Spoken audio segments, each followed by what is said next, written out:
It's my great pleasure to welcome you to the North Dakota Heritage Center and State Museum for this Bison Symposium that we've been planning for decades. No, it's only been 2 years, I guess, but it seems like decades at times. We're excited to have you here. We've got fully packed days, and that's why we started as early as we did.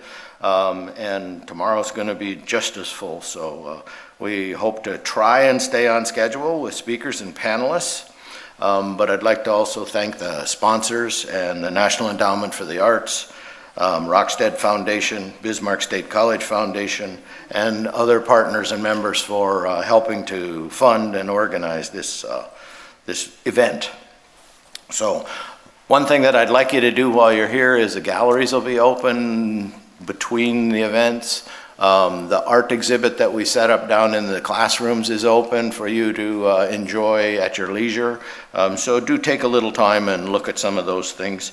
Those collections of temporary art are out of our backyards and basements, and literally my basement, some of it.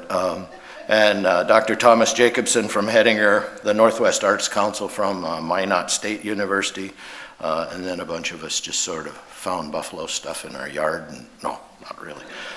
So now for a little more serious note, I'd like to acknowledge that the North Dakota Heritage Center and State Museum here on the North Dakota Capitol Complex occupies a tiny portion of Nuita ancestral homeland. Also known as the Mandan, they live, trade, and travel here and have since time immemorial. Here too the Nuita flourished, raising corn and beans, squash and sunflowers to nourish their families and trade garden produce with other nations up and down the Missouri River until their numbers were ravaged by European diseases. Part of Nuita continued existence strategy is the utilization of wild and cultivated plants and animals for sustenance, as well as medicine, to sustain themselves physically and mentally. We further acknowledge that the boundary of what is today recognized as North Dakota shares portions of ancestral homelands with the Apsalica, Assiniboine, Cheyenne, Nuxbaga, Nuita, Ochete-Sakuin, Ojibwe, and Sanish.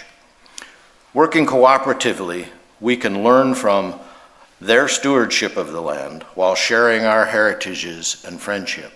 And if we can sort of embrace that thought today and tomorrow as we look at the bison and how the prairie is changing and will change, I think that that's an important sort of centerpiece to hang on to. It's now my pleasure to introduce Doug Jensen, the president of Bismarck State University. Doug?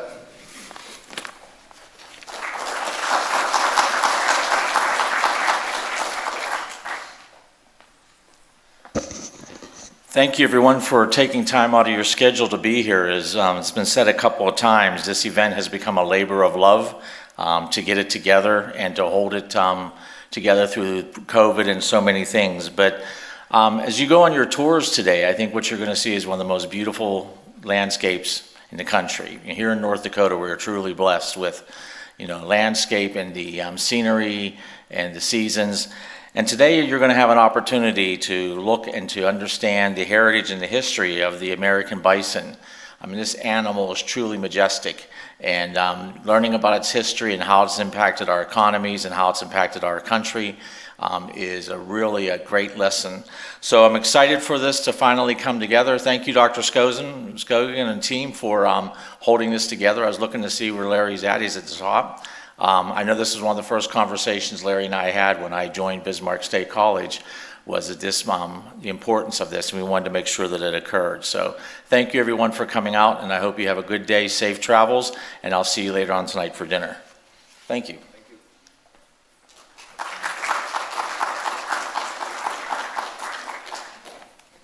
Thank you, Dr. Jensen. And now I'd like to introduce my boss, Bill Peterson, the director of the State Historical Society, so that's why I behaved earlier. So, Bill? Good morning, everybody. I'd offer a disciplinary action, Eric, but... I'm going to quit. Right.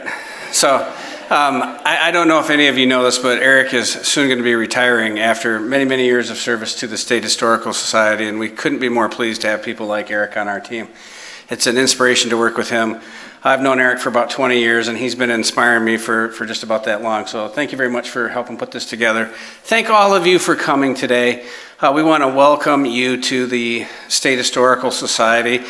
We are proud to be the caretakers of North Dakota history and the objects that make up that history. So we welcome you to this wonderful facility, and we are excited to share with you the knowledge that you're going to find here and partake with you on a journey about the American bison. So we couldn't be more thrilled to have you.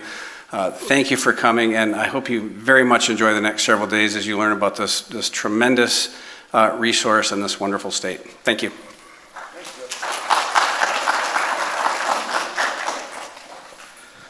Originally, we'd planned to have day 3 of this symposium on the campus of the United Tribes Technical College. But with this, our 4th scheduled time, the United Tribes is holding an important event on their campus today and have been for a couple of days, so it wasn't possible for us to be out there. However, United Tribes is catering our food for this evening, and we are grateful for that. I'm pleased to welcome President of the United Tribes Technical College, Dr. Leland McDonald.